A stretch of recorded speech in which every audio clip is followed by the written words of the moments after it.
Hello and welcome to another edition of 40 Corner. I'm Sparks and we've got another couple of guests for you, both Arsenal, so we'll keep it Arsenal related. We are looking for more guests, panelists during the close season and going into the next season from all of the clubs. So if you know anybody, if you want to be involved yourself, drop me a DM on Twitter or message in the comments is fine as well. Welcome in, Bez. Thanks for joining us again. Thanks for having me, my friend. You're welcome. How are you feeling? Pretty good. Pretty resolute. Still proud of the team. Still proud of our fan base for being who we are. So can't complain too much. Okay, cool. Mark, welcome in. How are we doing, my man? Yeah, not too bad at all. Thanks again for having me on. Much appreciated. So, you're welcome. Yeah, all good. All good this side. Yeah. How are we feeling after yesterday? Yeah, it's one of those ones, wasn't it? It's what's the lesser of two evils here?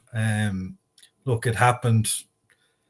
To be honest, look, it's dreadful for us no matter what way it turns out. I think in the long run, Spurs winning probably is going to be the lesser of two evils. I think United with Champions League football can bounce back quicker. Spurs definitely have a lower ceiling than Man United.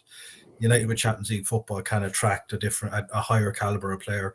Spurs will still be able to attract the same level of player with or without Champions League football. That's just my own opinion on it. Did you think that before the game, or is that just an acceptance after the game? Maybe it's copium, a large dose of copium. Yeah, gotcha. So yeah, I mean, I obviously wanted Man United to win because I'm an Arsenal fan. I don't know why any Arsenal fan would want Spurs to win. I have seen other content creators say that have basically had another opinion. Yeah, I've seen plenty. Yeah. You know, I mean, I don't understand it. Yeah, but you know, is what it is. I guess we can't police people's opinions, but there we go. No, exactly. So, yeah, so we're not there to gatekeep, but no, I do agree with you from a point of view of, you know, they can do less with it because do we think Spurs will? Well, we don't know if they're even going to keep their manager, which we kind of assume that they will now. But are they going to go on a spending spree and, you know, bring in top players to compete in the Champions League? I'm not convinced they will. Yeah. I think that they're probably settled with getting Champions League football. It was a bit of a rescue job. You know, if I was in the competition, I'd want to win it. And that's all they can do. They won it. So, you know, at the end of the day, fair play to them. But yeah, it kind of makes me, I guess, readdress what's to come next season, because I think the club themselves have to push on now massively and win something next season. Do you agree with that, Bez? 100%. We need to step up big time because so much ifs, so much buts. Bar no excuses now, but I think we need to step up our shape and desire to strive for bigger things now. Do you think that's been missing before? To push all our chips to the middle. Say again, sorry. I think it's time to push all our chips to the middle. I think the time for in the transfer window is gone. It's time to actually go now. We're on the verge. We hope. Yeah. If it's now time to actually go. You know, if it doesn't work, it doesn't work. But don't be regretting, oh, I wish we had have done this. I wish we had have done that. That for it now. Spend what needs to be spent to get these players, particularly in the attacking half of the field, get them in, get them over the line. we all know where we're lacking. It's no big secret as to where we need to improve. So just go and get it done. You know, can't be any hesitation in this transfer window for me. It's time to go.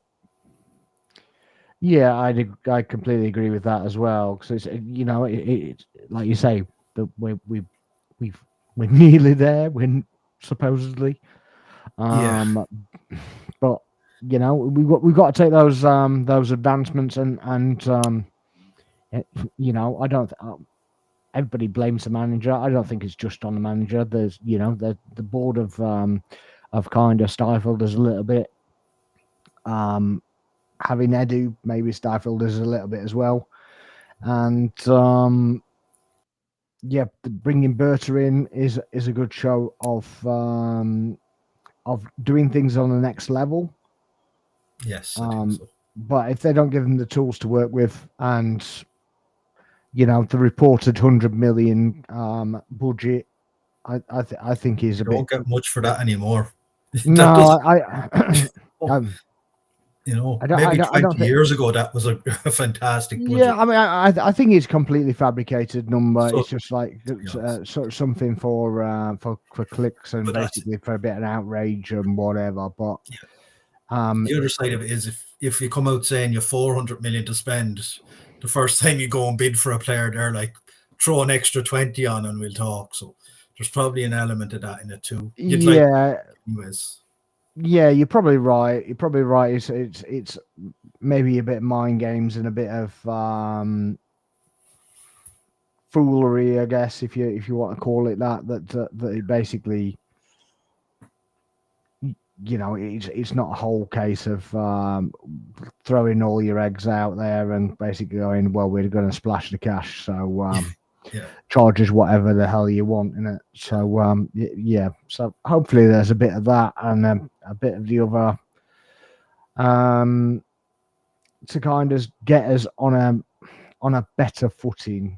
Yes. So yeah, we got the game with Southampton coming up. Our record's not fantastic at Southampton. It's been better of late, but they're relegated, and we're up against Ramsdale as well. Man, the match performance incoming. Yeah, he'll be a worldie, you know, and all the talks of needing a backup keeper and all these Garcia things going around still leads me to kind of go, well, you could probably get him for about 5 million and just go in number 2. And you know, it just kind of reeks of that, and it's a very Arsenal thing to do, I think. So now that you've said it wouldn't shock me. Again, sorry. Now that you've said it, no, but that's what I mean. It's a like very Arsenal thing to do, isn't it? It's you know, take the cheaper option to spend money somewhere else, and can it be worse than Neto? I wouldn't have thought so. Though. The only game he played this season, he tried his best to get sent off. Well, yeah, I mean that was a ridiculous save. But did you see the who did they play last week? Southampton. Was it City? They played Everton last weekend and City the weekend before. Did you see the one where he kind of pushed at it and sat his legs spread and just kind of pushed on it like he was batting away? I don't know what he was trying to bat away, and I put a tweet out at the time basically going, yeah, I'm sorry Ramsdale, but that's why you don't play for a top club anymore. You know, it just absolutely begs belief what he was trying to do, and it, you know, it reminded me of but not in a worse kind of way, but when Fabianski used to play for us. Yes. And we used to call him Flapianski. Yeah. He used to do the same thing, but not as to bad. The extreme. And we nicknamed him Flapianski. So it's like... well, we did. Yeah, exactly. So it's like... yeah, I wasn't quite sure what he's trying to do, to be honest with you. But The thing, I hate to interrupt you both, is I want to listen to you both. But the thing is with Ramsey, even when he said in this interview as well, I can't focus for more than 90 minutes in a football game, makes me doubt his mind as well.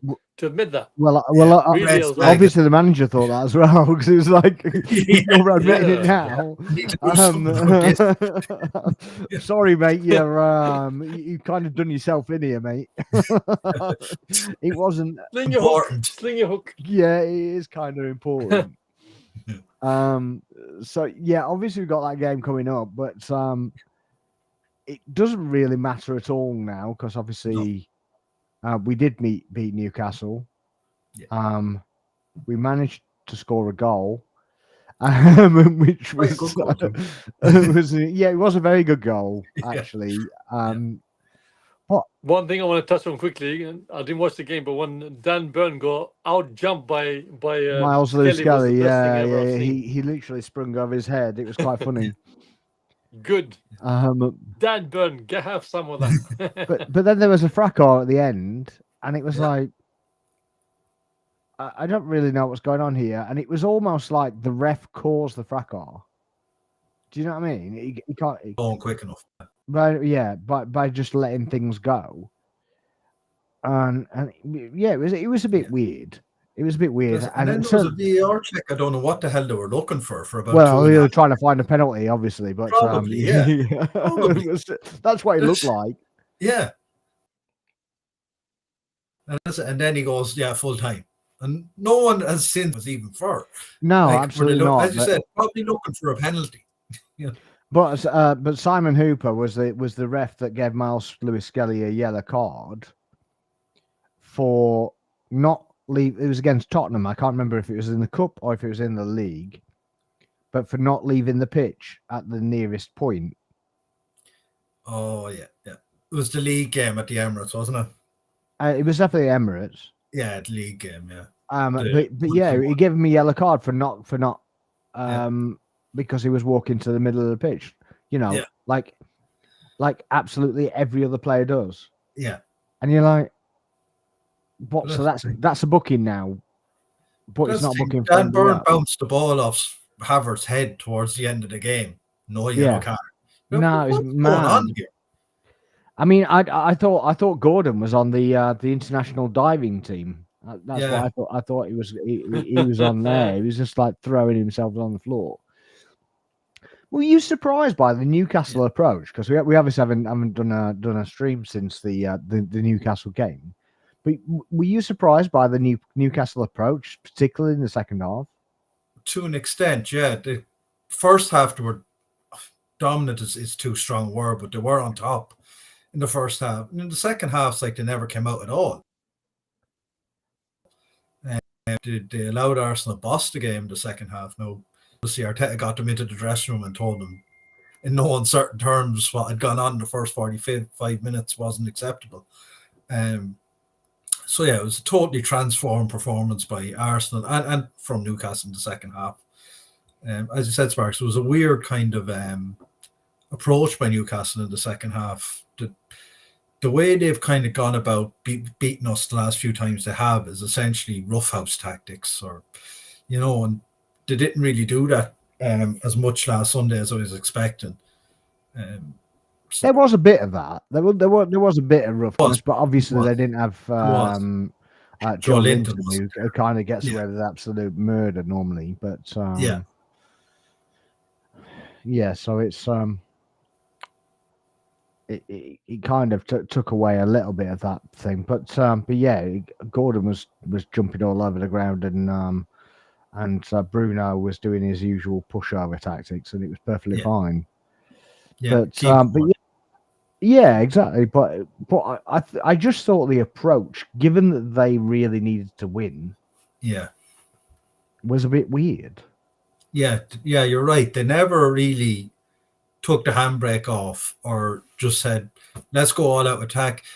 They never even, what you saw United do last night towards the end, throw Maguire up front. They didn't do that with Burn for the last 10 minutes and go, no. You know what?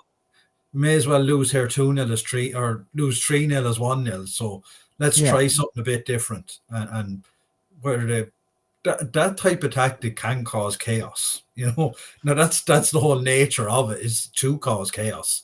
Put the centre half up and launch balls into the box.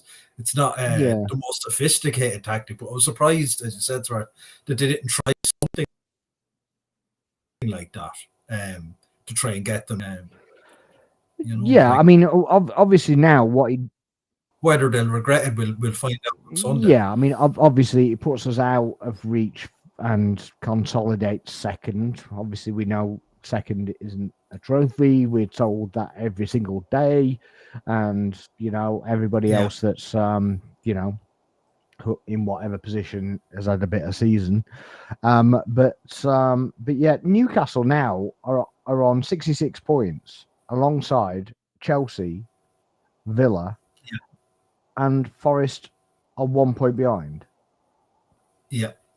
So it's a bit mad. It's going to be a mad last day for. Absolutely. I mean, it might finish like that. I don't know. I don't even know Newcastle got on the last day, to be honest. But Everton at home. Everton at home. I mean, Villa that's go not to Old gimme. Trafford. No, Villa go to Old Trafford and Chelsea. Yeah, Villa's at Old Trafford and play each other. So. United are terrible, and Chelsea play Nottingham Forest as well. So obviously they need to. If Villa win. If Villa win and Forest win, they could push Newcastle out. Yeah, because if Newcastle lose to Everton, then Chelsea are already ahead of them on goal difference, I think. Yeah, but I need to double check that. No, Chelsea, Newcastle are ahead by 2 goals on. Yes, Man City are there as well. Again, sorry. Yeah, Man City are in third. City are in third. So about them, Newcastle could drop out altogether if they're not win against Everton. They're probably gone. Yeah, because I think Villa will go to a United team who are completely have thrown the hat at this season, aren't they? They've put. I mean, I'd like to say they put everything into that game yesterday, but they didn't. I didn't think so. It looked like they were on the beach anyway, didn't to me? I don't know about you. It was one of the worst games I've watched in a long time. Yeah. From what I saw, I only woke up the last 10 minutes. Sorry if I cut you off, Mark, but from what I saw is the last 10 minutes I only woke up. Yeah, you did. You didn't miss much. It was weird because I mean, it was 71 minutes before he made a sub, and it was just like, well, you're out of the game at the minute anyway. Why not make a sub and just try and liven it up a bit? There was nothing happening. Nothing at all. It's just like constantly just going round and round in circles. I just heard Garnacho say as well, you put him only 20 minutes. Like, why would you put me for 20 minutes to make a difference in the game? That will make me nothing. Shame. For him. I mean, I think he's off anyway. I think he's going to get sold anyway. His comments after the game suggest. Yeah, so he it's very unlikely they keep him now. Yeah. But what did you make of Johnson's goal? Scrappy to say the least. I don't know what he was trying to do. It looked like he was trying to back heel it or something. Yeah, and then just hits off Shaw, hits off him, and goes in. I mean, I mean, it doesn't matter how they go in, but geez, it was just like, it was a weird way to score, to be honest with you. Absolutely. You don't see many goals like that. No, that hot bread and Greg's, hot bread and Greg's going, oh, mama, no, Nana, but oh, mama, what the hell? Hot bread, coming through. No, it was just weird. I just don't. It looked like he was trying to back heel it when the goal was right in front of him. Yeah, and it managed to go in, but Onana, what? I mean, Onana still should have stopped it. I don't know what he was doing. Yeah.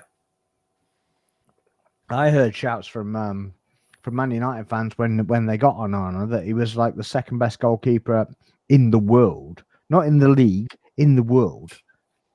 And well, I'd probably say it's the second worst compared to compared to Ramsdale.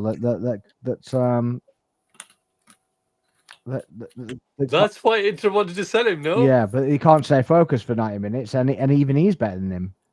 Yeah. Jesus Christ, it's just mad. You're like, what is he trying to do half the time? Yeah, See, most of the time. Like, He makes Most of the Fabianski look fabulous, but fabulous Fabianski, not Fabianski. yeah, I just begs belief what he's actually trying to do at times. Honestly, guys, if you're in here, please make sure you're liking it and subscribing to the channel. Make sure you're getting any comments in. We're trying to push to 500 subscribers, so please make sure you're subscribing to the channel. Share the live as well, please.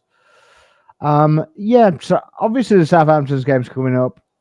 We're not really interested, to be honest, are we? But you know, Havertz probably get a bit of game time as well, just to get a bit of running. We have had a bit of news this week that that Saliba has had a hamstring complaint and will be out for several weeks. Yeah. But that's kind of what we get when we got no cover for Saliba whatsoever. No. Raya wants his golden glove. Well, Raya can get his golden glove. Is he equal with Sells now, isn't he? Yeah. So, yeah, so you know, they can share it or they can win it, whichever way. It doesn't really matter, does it? But yeah, that's the only thing we got to play for really with that, because you know, well, we're obviously way off the league, and yeah, just a tad, yeah. Yeah, but which is disappointing again. But there we go. But yeah, Saliba is out for weeks, so what do you make of that? Surgery as well, so he won't. Yeah, and Timber's he had it yesterday, didn't he? I think so, yeah. I think so. Ankle, wasn't it? Said. Yeah.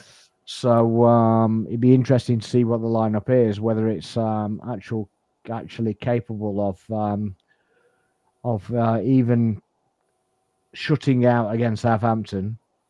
So it's obviously going to be Kivior in there. Actually, it could be Calafiori now as well, because he played well when he came on last Sunday, I felt. Yeah, so he came on last Sunday, didn't he? So it could be Calafiori, Kivior, White, MLS probably.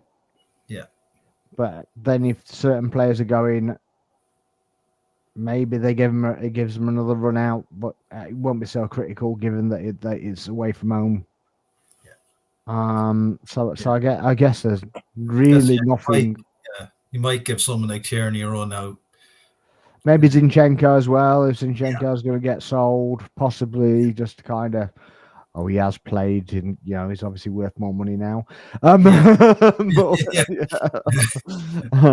it'd be nice, a bit of a marketing tactic, but yeah, I wouldn't be surprised or shocked if Wanyeri got a start this week either.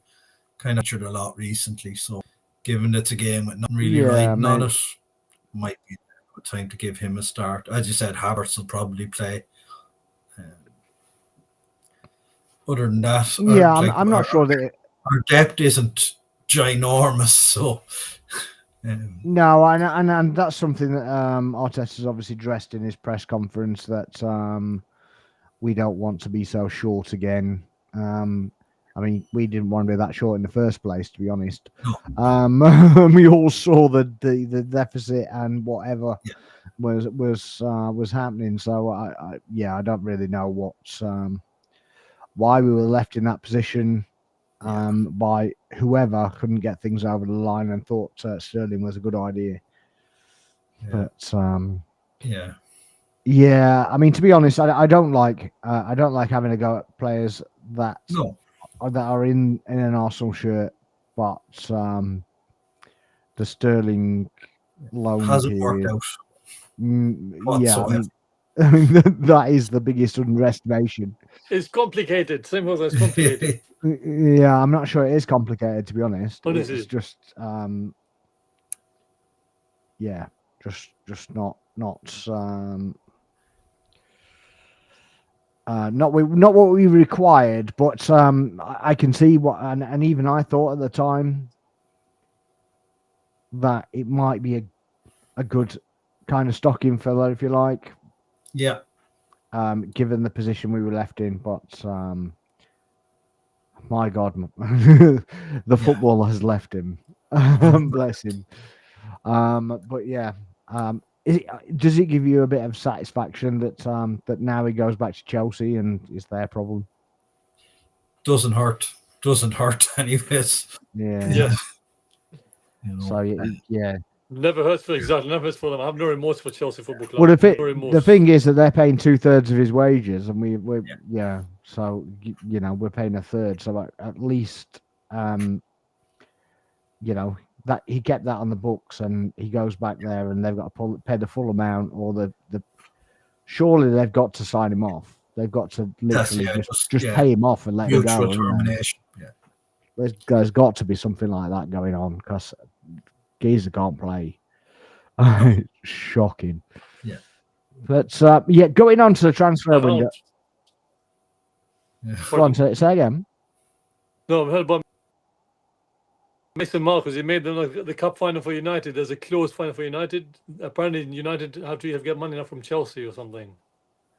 United have to get Chelsea more money. Yeah, they have to give him $3.5 million apparently. Yeah. Jesus, that's what I read on the way to this. Yeah, but surely that's not right. Sure, whoever's put that clause in there, if that's right, really needs Well, a lot of rubbish has gone on at United in terms of transfer dealings in recent years. Yeah, but I mean, to get to a final, I can understand if you've won that competition, but to reach a final seems a bit odd.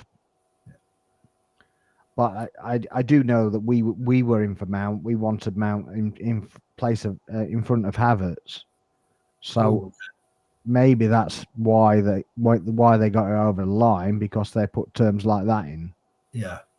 But it's quite funny if that's the case, and they only get $5 million for that final, for the losing finalists or something like that. I think it's 5.1 million. That's what I read as well. Yeah. Yeah, and they've got to give 3.5 for them. So Chelsea basically got 3.5, and United got 1.5 for United reaching the European final. Yeah, exactly. And they pay $5 million to Adidas for failing to win the Europa League as well now, apparently too. Yeah, every year they miss out in Champions League. They have to give Adidas 10 million. Jesus, well, it's 25%, isn't it? Oh, well, yeah, I read 10, so maybe 10 million is 25% of whatever's in the contract. No, the deal's 90 million. Oh, is it? Oh, okay. It's a 90 million a year deal, I think. Yeah, you will be, yeah. And then, so it's 25% of that. So it's like 22.5 million. Yeah, mad. Absolutely. I know someone will be very happy to hear that. Someone, Sparks, that someone will be very happy to hear that. Bearded would be really nice, wouldn't it? I should do that to him. Yeah. Sorry, bro. I love you, bro. Sorry, not sorry. Carry on. Well, he was on here basically saying that United are going to win the Premier League in 3 years. So do we see that happening?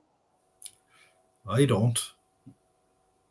I mean, I think it might help them, the fact that they're not in European competitions, that they've got to play less football, but I don't see them going from, is it 16th to title winning form, do you? No. Not in that instant, because think about it, what they've been through, the good and bad stuff, it will take a lot of players to be cleared out, some sale clearance basically. Well, the thing is that we all thought when this was happening that they were literally going down the same road as Arsenal, and they're going to clear out everything and start again. Yeah, and they just haven't done it, have they? No. Man, in our sorry, but in our banter era, we at least we fought with our squad that we had this banter era, but that one they just gave up halfway through the season. No, our one never gave up. We still fought for battle.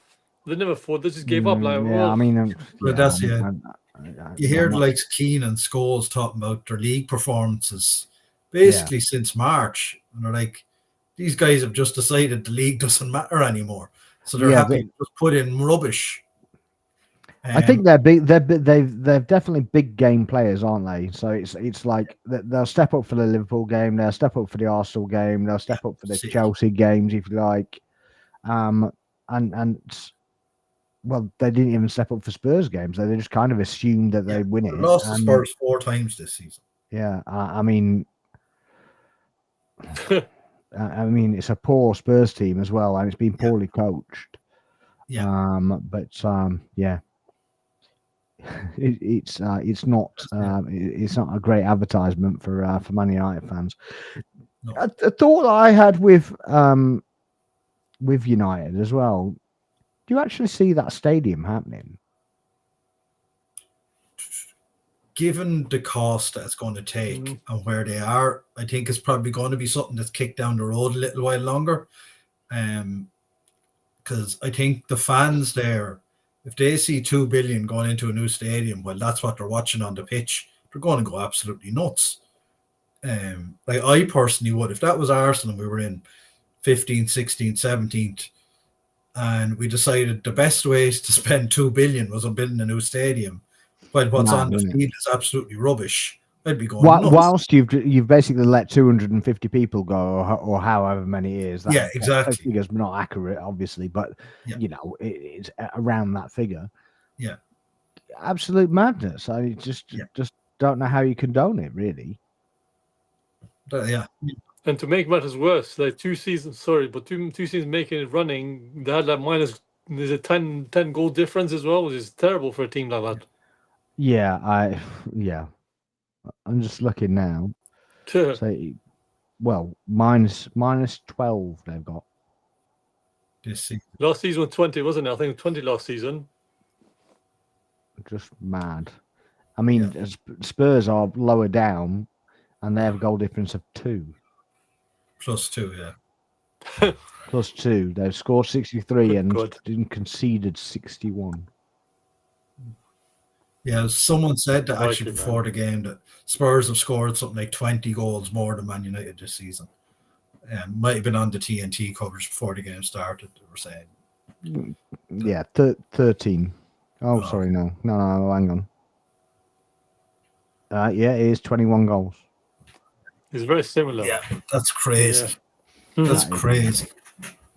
For a team like Man United, who going back to when Ferguson had them, so basically all my lifetime, they've always been a team that plays on the front foot and scores plenty of goals. Yeah, for sure.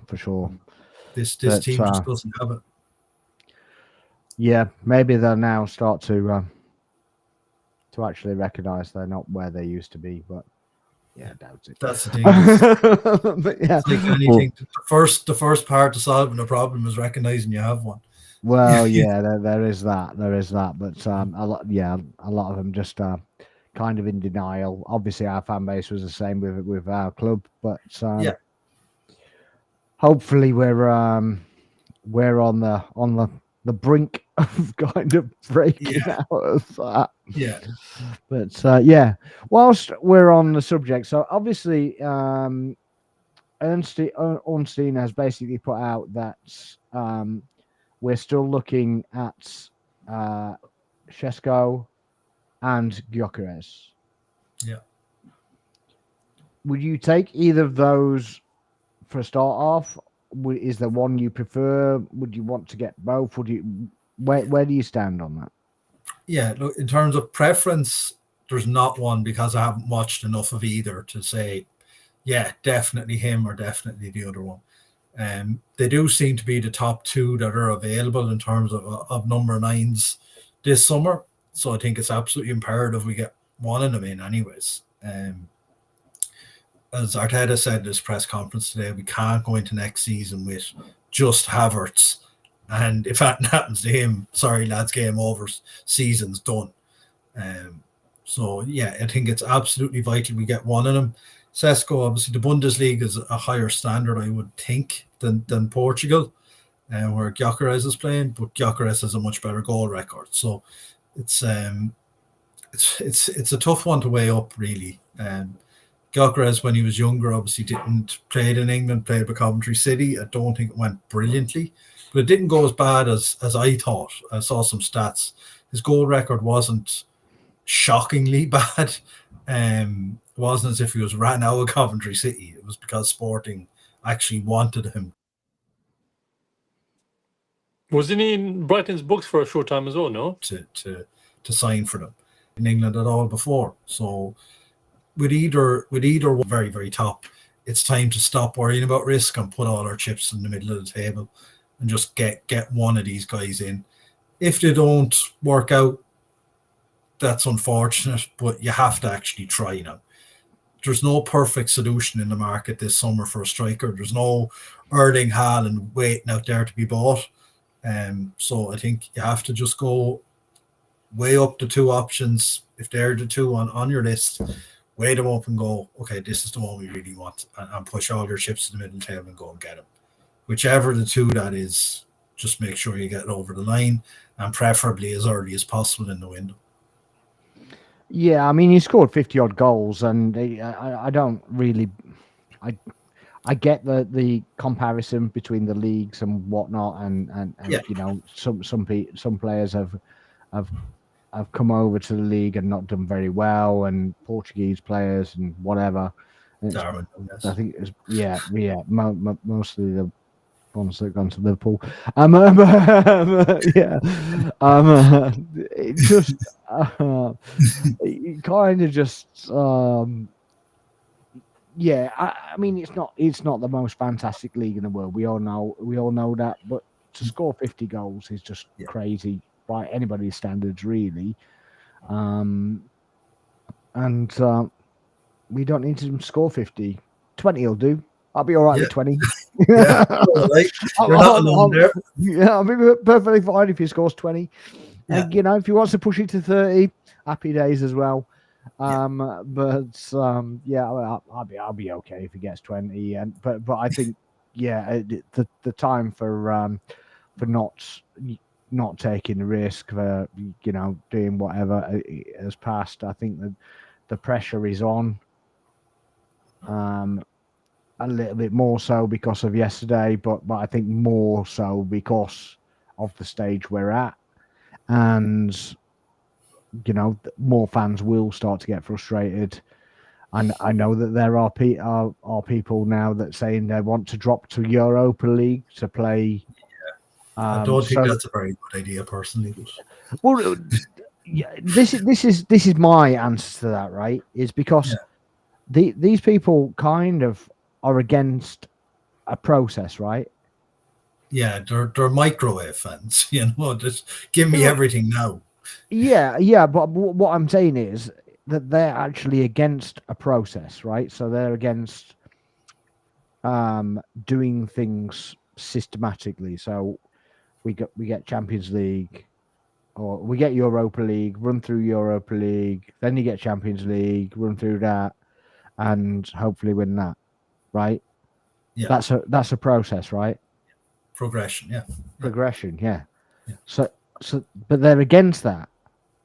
But they want us to go back to that. Yeah, start again. To win a trophy, to go forwards, to gain heritage or whatever it is, to win the Champions League.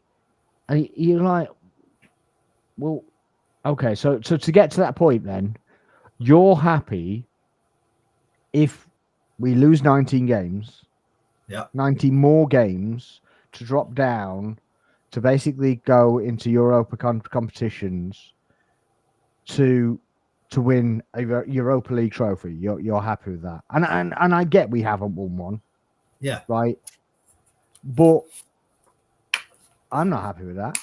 No, nor me. I just don't understand the logic. The logic doesn't make sense to me. It's kind of a case where I want to be in the best competitions to try and win that competition. Yeah, exactly. But that's it. Like, some of these people, if you were to ask them who had a better, say Newcastle come third, fourth, or fifth on Sunday, if you were to ask them who had a better season, Newcastle or Tottenham, like, the answer to me is obvious. In terms of Newcastle have won a trophy, finished third or fourth. Would they say Spurs because they won the Europa League, even though they finished 17th? You know, like it just beggar. The only reason the Europa League is a prestigious competition is because it gets you into the Champions League the following year. Otherwise, What if Spurs were back in that Europa League next year, no one would care. what gets me is that everybody's comparison to Arsenal. I just don't understand. It's like we didn't win the title, but you're basically going better season than better season better. We're not the mark. No, The title winners are the mark. Apparently, we are. exactly. Whoever's the top of the Premier League are the mark. So you're Yeah. basically saying, right, that you're only going to push to be well. It's no accolade to finish second, right? But you're only striving to be better than Arsenal. I mean, what's that about? It doesn't really make any sense. Exactly. But that's if Your that's your the marker. Your marker is Liverpool. Your marker is the number one spot. It's The not. league It's not champions, Arsenal at all. No, that's the thing. You look at if that's the case, the trophies are the be all and end all. Why do most of the teams that are competing in Europe play second string teams in the Carabao Cup until they reach semi-final stage?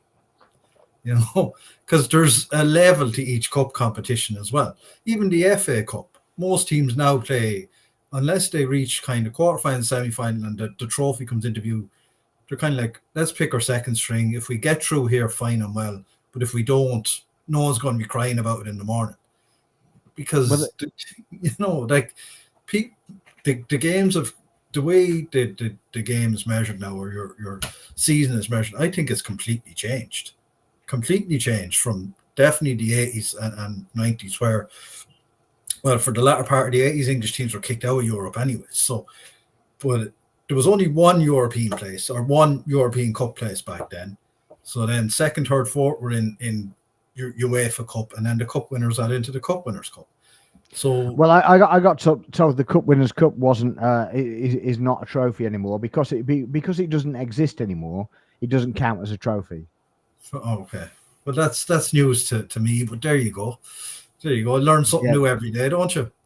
Yeah, that was from a Man United fan and a Liverpool fan. And it's like these are the same people that call our manager arrogant. Yeah. So you call our manager arrogant, but you can tell us what is a trophy and what's not a trophy. So which ones count and which ones don't. And I completely appreciate that the Community Shield doesn't count, but somebody else. I was about to say that too. When we won it, it's a joke. When City won it, exactly. His press conference, like he won a trophy season back. Well, even Amazon put a post out, basically putting him down as winning a trophy, and you're like, because it sells the narrative there. It's absolute nonsense. So he's obviously it's clickbait and whatever. So even the actual media companies are turning into proper clickbait merchants. But but another link we got last week now it would have been, but that we could potentially get Rodrygo. Yeah, I saw that. I saw that popping up. So I mean, obviously, Rodrygo or Williams, is that kind of ilk that we need to be going for that left wing position? I think we need an upgrade there, definitely. Martinelli and Trossard are fine players, but they're not elite. If you know what I mean. When Liverpool, they're not game changers, are they? No. Like Liverpool, when they were at the top of their game under Klopp, had Salah and Mane. You know. City, when they were going really well before they brought in Haaland, had Sane and Sterling and other players coming in behind it. We currently have Saka and then a fine player on the other side. So without a top class number 9. So if your main options for attack is going to be down your wings, you need two absolute brilliant wingers. Currently we've one, and the other side is a good player. So, if we can get in a Rodrygo or a Nico Williams, I would be massively in favour of that. I think we need game changer on the left wing, and either of those obviously would be fantastic signings. Do you think, Bez, that if we got in another top winger and a top striker, essentially, do you think it would change the way teams set up against us? Do you think it would kind of remedy the low block kind of situation? 100%, because it will give teams a bit more head scratch times to think, how do we counter enough attack? We have a good midfielders. We have a good solid defense, but that, as Mark's saying, as you said as well, the left side is we struggling because we don't have that complete utter strong left-sided winger attacker. Yes, we need one, but keep in mind, as I said before, time and time again, our right side is wonderful. He has everything you need. But the thing, the left side is missing that link. Now, where do we head to? As I told you, and I've said it many times before, there were games this season I saw, and I'll talk about at the end of the season review.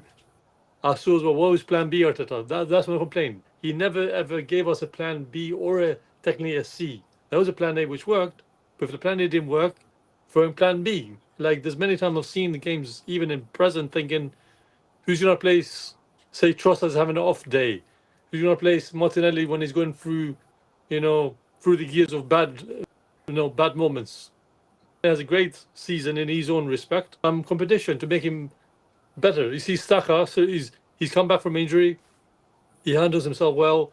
He speaks well. He doesn't let now, this noise bother him.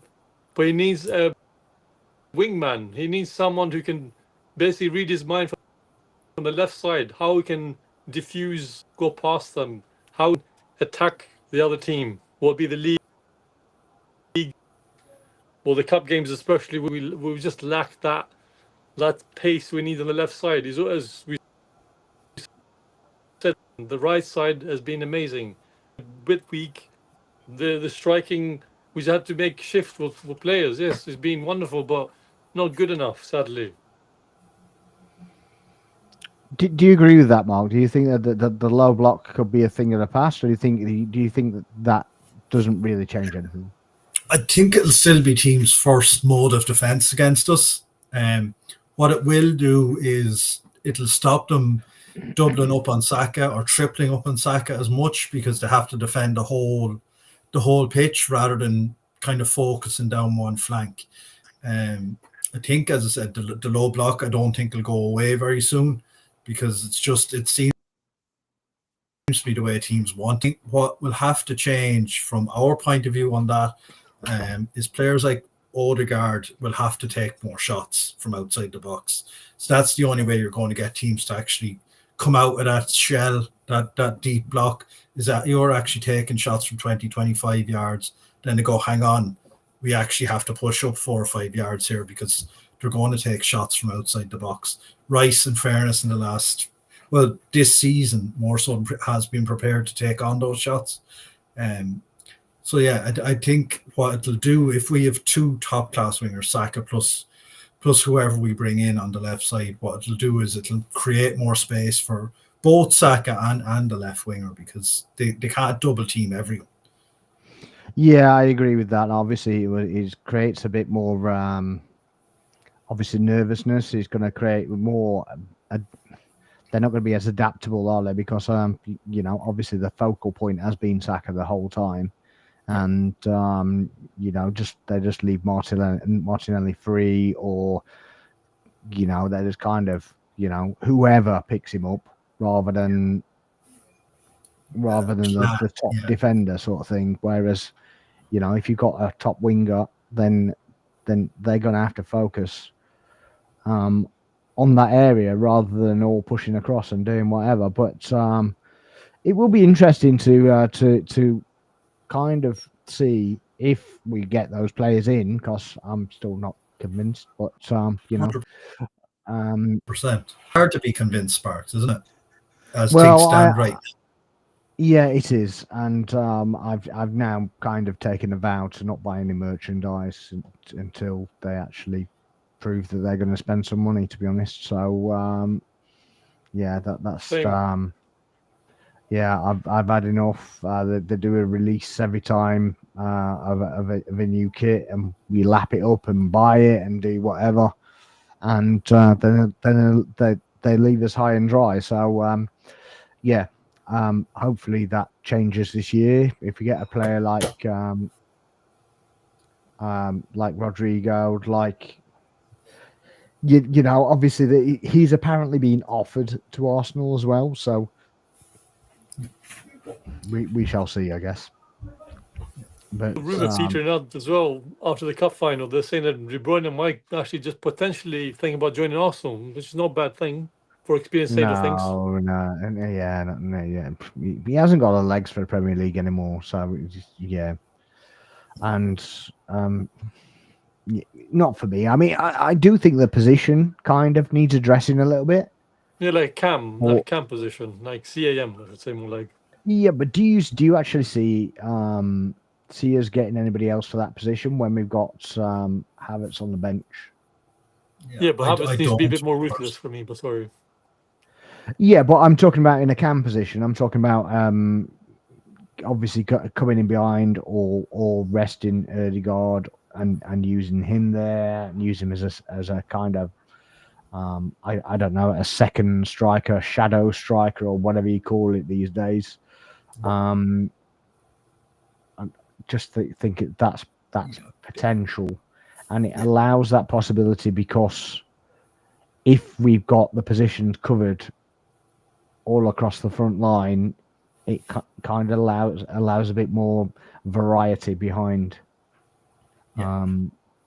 I don't know about you, but I kind of see a little bit of a formation change when Zubimendi comes in, because Zubimendi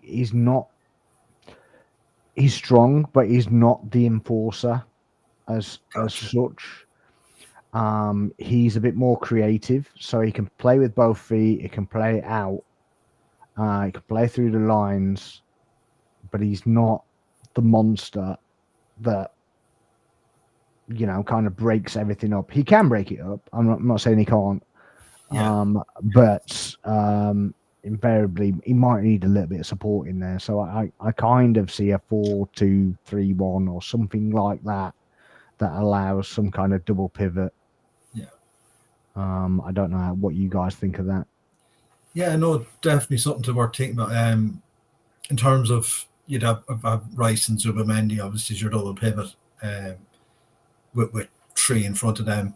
Yeah, I think it's something that could work. Again, it's one of those, the way Rice drives from midfield has been something that's worked for us this year to an extent. So, again, I don't think by playing double pivots, you're not going to stifle them anyway. It's not as if you're going to have 2 6s sitting in front of your back four all game. When we're on the ball, Rice is going to still have that license to drive forward. So, yeah, it's definitely something that I think could definitely work. Rice, obviously, as we know, is a massive presence. He's what, 6 foot, get his foot in. So, like, he can definitely do that destructive job if needs be. He obviously has a lot more to his game than just that. But yeah, we have options, and just on what you were touching on there earlier about the CAM position, again, as you said, Sparks, I don't think it's going to be a position of priority for us this summer. As you mentioned, look, Odegaard plays there. If we bring in a striker, Havertz is an option there when you want to rotate Odegaard or spell Odegaard for a week or so. Wanyeri might develop as well and to cover that position too. So again, it's not a position I think that's going to be a priority this summer. If something happens that there's a fantastic opportunity that comes our way, yeah, we'll avail of it. But again, I think it's going to be, if that position is addressed, I think it's going to be at the very, very back end of the window. Yeah. Something that's going to be done with any great urgency. Yeah, fair enough. What do you see happening with Vieira, Bez? He's obviously on loan at Porto, and he got a few man of match performances, albeit in the Portuguese league. But do you think he actually comes back, or do you think we would just cash in, get rid?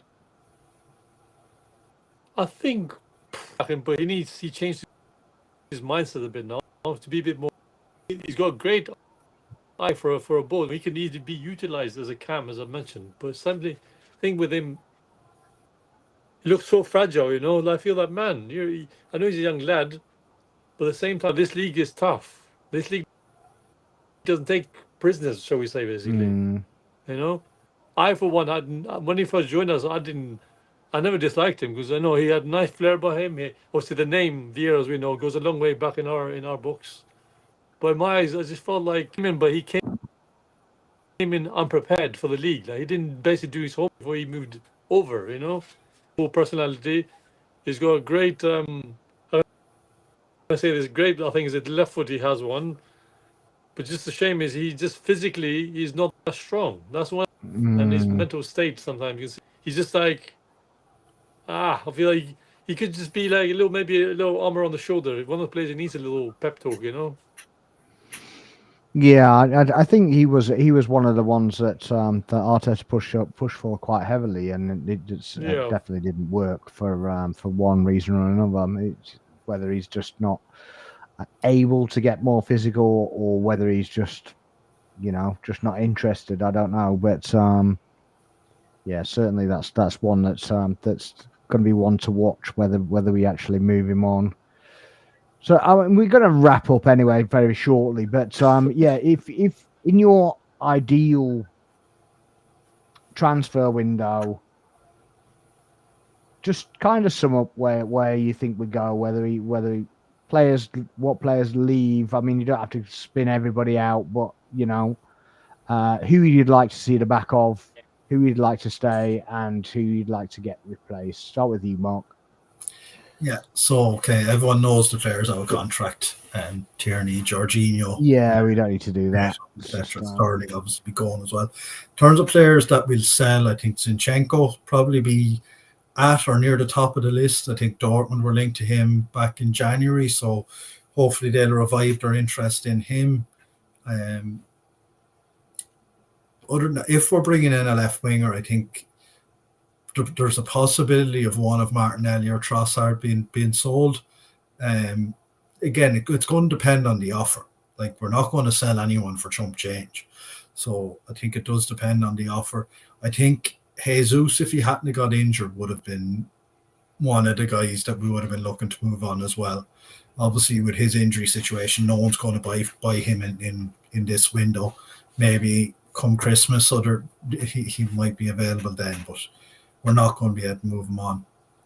In terms of players we want to bring in, or positions, I suppose, more certain players, we need at least one midfielder for Jorginho. If nothing happens with Partey's contract, we'll need a second one.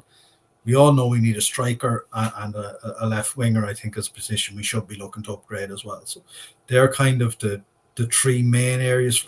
Look, we need a second choice goalkeeper as well now, because I don't think Neto's going to be hanging around. So Neto's gone. He's not. We're definitely not making that permanent. Absolutely not. Yeah. But that's absolutely not. But I did see that we were linked to another left back. What transfer would be window would be complete without a link to a left back? Yeah. And there was also a centre back. So Hato who can play left back and left centre back. Yeah. I don't really see that happening with Calafiori, to be honest. I don't know if you feel the same there, but yeah, I'd prefer another right-sided midfield centre back if we were going to get anybody at all. But key for Calafiori next season is to just show he can stay on the pitch. Well, I don't think that was his fault, though, was it? No, really? it wasn't his fault. Absolutely not. Because when we started the season, we had every left back, right back out.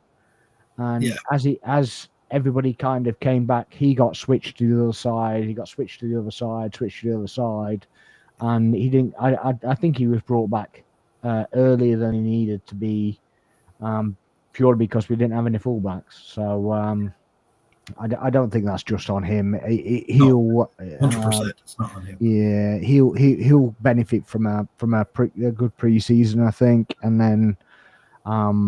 I mean, he said himself that he obviously had injuries, but he had two weird falls, and both on international duty. Both on international duty, yeah. So we scrapped them. Yeah, they were a little bit weird. So, yeah, like you say, hopefully you at the his injury record is a lot better and whatnot. But Yeah, I don't see us going for a Hato to be honest. More a right side of centre back for me, but hey, who knows? The number of Take our left players foot we bring players. in. Yes. Do you want to do your list, Bez? What are you saying? Yeah, it's very similar to Mark as well. I mean, first thing that pops in my head is Reece Nelson. I've nothing against the lad, but just, I think his time is up at Arsenal. Sadly, I know he's a local lad where I live in London, but I'll hate to see him go. But if he has to leave, has to leave. We already spoke about the obvious ones. Zinchenko, I think he just realized sooner or later, because I don't think he'll be lingering on for much longer. I mean, I hate to mention in my mouth because it's too much. Not to word is the loans, the loans, which I thought would be a silver lining, but it wasn't to be, I guess. Yeah, I think the Tavares one as well, that where we loaned to Lazio. Lazio, isn't it? What about Lokonga though? No one mentioned Lokonga anymore. Lokonga is not. It's not been taken, so he'll come back. Yeah. But I expect him to be chipped straight out. Yeah. Yeah, Tavares as they've accepted the deal because it was a low sell on. It was like Marquinhos, remember Marquinhos, another Brazilian somewhere. yeah, he ain't coming back, is he? But I think it was €8 million for Tavares, and we've got a 40% sell on, so I think they're gonna buy him and sell him straight out. Fine. So we get the money plus 40% of whatever they're selling for him, which they're looking at 15-16 million euros or something like that. I'll take that So, without crying too much. I'll take it. Yeah, exactly. So they might end up buying him back or whatever. I don't know, but that's kind of the deal with that. And yeah, Nelson's still is he still out injured? I think so. Yeah, he hasn't played for Fulham in ages. Yeah, he had a hamstring, didn't he? I think so. Sadly, yes. So yeah, but yeah, anybody in particular you'd want to bring in? Anybody specific or? I've got Sesko as a striker or Gyokores. You want Sesko? Yes. I'm torn as well. I'm torn because Sesko is more physical, and then Gyokores is more finisher, as we say. You're not worried that the Sesko is more project player rather than a ready-made player in like a. No, ready. Come on, you're not lying there. Ready-made, I would love to, but I'm saying if the option is there, as only option, I'll take Sesko. Yes, he's more physical. Well, he's not the only option. Otherwise, we wouldn't be going for both, would we? No. I have a very open mind. I promise you that. Honestly, I prefer Gyokores. Yes, I would love Gyokores over. All I'm asking, are you after the finished article, or are you after because they're slightly different profiles. Sesko's obviously going to be moving league, and their physicality wise, they're very similar. And you could argue that Sesko's been in a harder league, but he hasn't contributed as many goals. Maybe that would be the case if Gyokores was in that league. We don't know, I guess, but I don't know about you, but I would see Sesko as more a project player rather than Gyokores being a bit more readily available, more produced, if you like. Yeah, I do see where you're coming from, but at the same time, I do see what you mean. I think definitely Gyokores would be the more, I would say, a more handy pickup to say, yep, we want you, no matter what, Yeah. Okay. As main target, as a striker, of course. Yeah, I was just wondering if there was a kind of underlying reason you wanted Sesko rather than. Sesko, because he's younger. That's the only reason why. He's younger. Yeah, He can be like nurtured. If you're saying anything, he can be nurtured to be a bit because he'll be more to fight on for the future. But then I'm not thinking about the future. We're thinking about the present now. Yeah, for sure. I mean that's where here I and am now. Basically, I just want a here and now kind of whatever. I don't care. I used to do this thing where it was like, well, we need to be careful what we spend. We need to do whatever. They don't care about what I spend to get to Emirates and whatever. No. They don't- Or the they don't- merchandise they- they put out every month, basically. Every month we get merchandise. yeah, and seasons yeah, coming. exactly. So if they're going to do it, they need to put it to good use. They don't pay for Mark's flights from Ireland. No, No, they absolutely yeah, that, you know, that's we commitment right put a there. lot of money into it, supporting the clubs, and they need to That's- repay it. Don't worry, Spark. Season ticket renewals are next week, so it'll be linked to every player under the sun between now and Monday. Well, this is why I'm holding off buying anything, because obviously they always do this kind of we're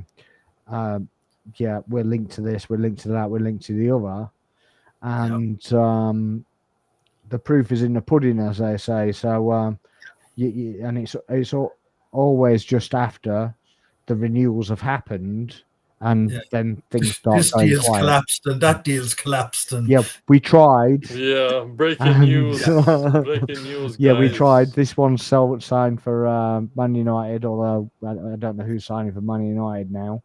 But you know, they're in a bit of the abyss. But yeah, as I said, maybe that gets helped by not having European football.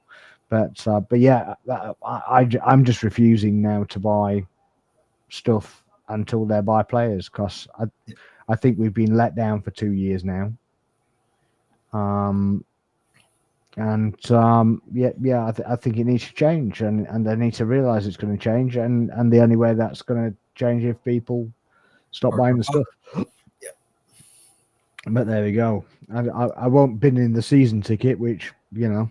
yeah, no, And that's they're the too biggest hard to thing. get. If you Don't bin it do off, that. you'll Yeah. never get one again. So No, exactly. So yeah. But there we go. Right, so we're going to shoot out from there. Guys, please make sure you're liking and subscribing to the channel. As I said, we're trying to push to 500 subscribers on the channel, so please make sure you're subscribing on there. Make sure you're sharing the live as well. I'll repost the video very shortly. And Bez, thank you very much for joining us as usual. Thank you for having me once again in this fine evening, if that makes sense. Yeah. Still daylight out there. It looks like it's going to rain here. Well, I was in Lake District for 4 nights on the weekend, so I can't complain. Right. In the Lake District. Yeah, I was Oh, there for the nice. weekend, 4 days, Nice. just chilling out and putting my feet up, and that's like. Oh, wait, let's have a prediction actually for the Southampton game before we go. 4-0. 4-0. Wow. Okay. I'm going 3-0. You're going 3-0. Mhm. Both going with a clean sheet, so you're both going. Yeah. But Ryan Raya, have a shot at the Golden Glove. yeah, It's up so to Chelsea whether they Raya can at least is going to share the Golden Glove. No sharing, please. No sharing. Not Well, allowed. If it meant Chelsea missing out on Champions League, I think I'd happily sacrifice sharing a Golden Glove than winning it outright. So, but maybe that's just me. Yeah, we don't have any control over that, but I'd be quite happy to for that to happen. To be honest, Yeah. who do you see missing out actually? But just very briefly, because obviously we've all got places to be. But there's obviously 2 teams going to miss out on the Champions League. Who do you see gonna that go being? Forest and Villa missing out. Forest and Villa. So basically, as it stands. Yeah. Okay, and Bez. I really hope they don't miss out those 2. I want to see the underdogs do well, to be honest. So I'd rather have City or Chelsea miss out. That'll make me happier if they miss out, or Newcastle. Okay. So are you gonna pick one, or are you just gonna hedge your bets? Well, definitely to add insult to injury, I love the City struggling will always make me happy. You know that. Okay. Are you gone? You froze then. I'm here. Yeah, no, you froze. So I didn't hear what you said. Man City, I'm saying to miss out would be great. Just to So bring City and who happy else? There's smile on 2 my face. teams that are going to miss out. Newcastle. Okay, you've gone big. Okay, fair enough. I'm gonna go Forest.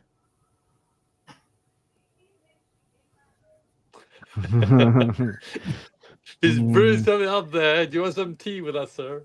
I'm going to go Forest and Newcastle because if Forest are missing out, I can't have Chelsea. Yeah. So that's what I think will happen. I kind of hope Chelsea Forest and Chelsea could both miss out if they draw. If they draw with each other and Villa and Newcastle win. Yeah, I mean, that's the only way. Now, it's unlikely to be a draw because both teams need to win. Yeah. So that's 1-1 with 10 minutes to go. They're both going to just throw the shackles off. But neither one have actually got a striker now, have they? Don't know if Wood's around for Forest this weekend. No, or I don't not. think so. Yeah, and obviously we know he is definitely out. Yeah, Jackson's missing for the first game of the next season as well, isn't he? So so that should be interesting. Yeah, he got a red card the other time, didn't he? Yeah. I mean, it was the most blatant red card that. I've no idea why it took so long to actually come up with that as a red card. It was just insanity to me. It was the look he gave him. He literally just looks where he's going to plant it, and then he did it. If he'd looked straight forward and then he swung his arm a little bit, I wouldn't have been so fixated on a red card. But yeah, I posted at the time as like, if that's not a red, I don't know what is. but as you said, Smarks, it was the look, and then bang. But though you can see it like premeditated. But then we've seen other players do it to other teams and get nothing. Not naming any names. who you're talking about and what incident? I don't know what you're talking about. Who I was talking about? Bruno Guimaraes. Yeah, there you go. Yeah. I was just checking we're all on the same page there. Yeah, we are. Yeah, I mean, some of those challenges were kind of verging on assault at the time. GBH. Exactly. GBH is one, or Asbo. Where he went, it was when he went in for a sliding tackle, completely missed the ball and took the player, and then got up and proceeded to forearm Jorginho in the back. And he's like, oh, yeah, that's perfectly fine. Yeah. Yes. Madness. Yeah, absolutely madness. But there we go. So we've given our predictions and whatever. So we'll do an end of season review next week at some point. Hopefully you guys can join us then. Until the next time, I've been Sparks. This is 40 Corner. We'll see you next time. Good morning. Thanks, everyone.